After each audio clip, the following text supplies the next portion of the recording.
We'll start up front for Klay. Hi Clay, Valeria Rubinovi, Sport Corriere. Considering where you were last year and where you are right now, what did it take to keep going? What was the hardest part and how does it feel now to be back on this stage? Wow, that's a great question. Yeah, incredibly grateful. The hardest part was having to watch this time during last year when it would just be me in the arena, Rick Celebrini, some slow days, and definitely on top of that, the hardest part was not being able to do a calf raise for about 4 or 5 months.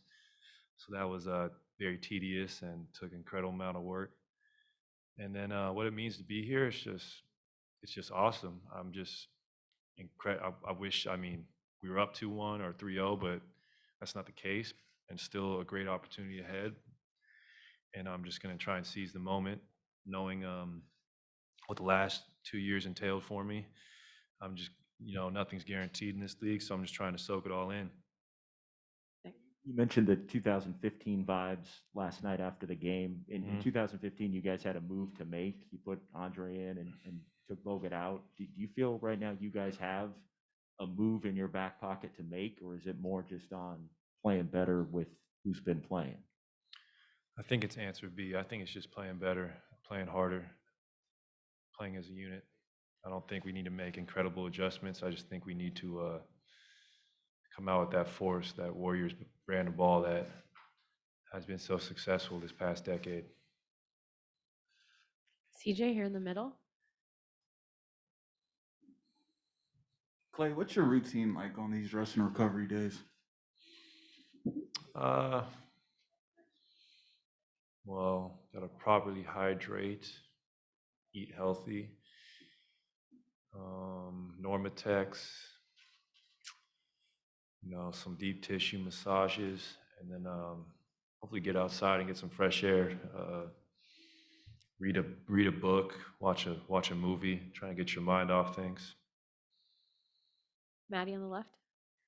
Clay, Steve said that he expects Steph to play tomorrow, but still knowing that he was injured and in some pain in game 3, he's probably not going to be 100%.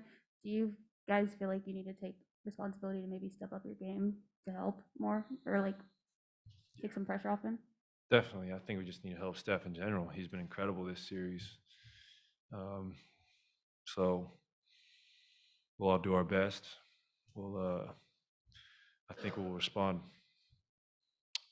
I think we'll come correct tomorrow, and I'm just excited for the opportunity. We still have a chance to even out the series and take home court advantage. Jason. Piggybacking off of that, I don't want to say easy because it's not easy to win a finals, obviously, but given the fact that you guys have been really seen any situation over the past decade, you and a couple of other pillars in this franchise, does it make it easier for you to kind of compartmentalize all of this and stay even keeled? Definitely. I'm not as anxious as I was in my younger days, which is good. And, I remember a lot of instances where we were doubting whether we could do it, or we were up and we were feeling too good and maybe too cocky and let the thing slip away. So you can't really relax until the final buzzer of the closeout game. And that's the hardest part about the playoffs is you have to deal with being uncomfortable until the mission's complete. And that's just what comes with playing at the highest level, is that aspect of being uncomfortable and not being satisfied until the main objective is complete. Last couple of questions for Klay. We'll go with Monty in the back. Clay, in your mind, is it the offense that needs to be picked up, or is it defense? Which is the higher priority in your mind? I think yesterday, from watching the film, I think defensively we need to be better and play with a little more force on that end. And they looked very comfortable in their shooting and their ball movement and getting the rim, and they beat us up and outplayed us. So tip the hat for their performance in game 3. And it's our turn tomorrow to swing the momentum back in our favor. Last question for Klay. Clay, did you ever had a conversation with Draymond Green following his performance last night and how to bounce back from that, given that you also did the bounce back in Game 3 after your Game 2 performance? Well, Draymond is here for a reason. We would not be the Warriors without Draymond. Um, he is one of the best players I've ever played with. He's one of the smartest players I've ever played with.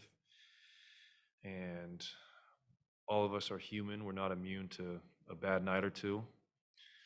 But I know one thing for sure is that we respond like champions. And I know Draymond will come out and play his typical brand of ball that's very physical, fast paced, talking trash, and just being the money green that Dub Nation loves so much and has brought us to heights that the franchise has never seen before. So I'm excited. He's excited. Our whole team's excited because we're here and it's a incredible opportunity. Thanks, Clay.